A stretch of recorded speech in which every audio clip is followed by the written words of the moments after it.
یک ساکن ولایت نوفگورود روسیه را در شهر مسکو با گمان دست داشتن در حمله به یک مهاجر 21 ساله از تاجیکستان دستگیر کردند.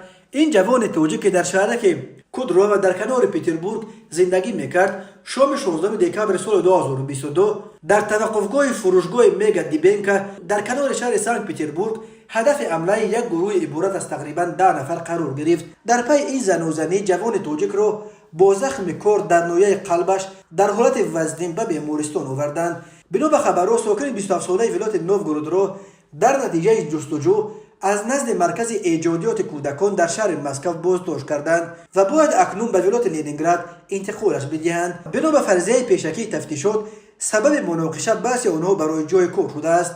جوان تاجیک کارد خورده در یک شرکت غذارسانی کار میکرده است. طور پایگاه خبری بامداد قبلا خبر داد شام جمعه 16 دکامبر سال 2022 شاهدان به پلیس نویه всеволожский ولایت لنینگراد روسیه زنگ زده درباره یک زن و زنی گروهی در پارکوفکا یا توقفگاه فروشگاه میگا دیبنکا در کنار شهر سنت پتربورگ خبر دادند. به گفته شاهدان یک گروه عبارت از تخمینا 10 نفر یک جوان را با کلتک و کارد لطوکوب کرده سپس از جای حادثه فرار کردند. در رابطه به حمله به مهاجر تاجیک با اتهام رسانیدن آسیب وزنین به سلامتی پرونده جنایتی گشودند و به ساکن دستگیر شده نوفگورود بر اساس این بند قانون تا 10 سال زندان تهدید میکند.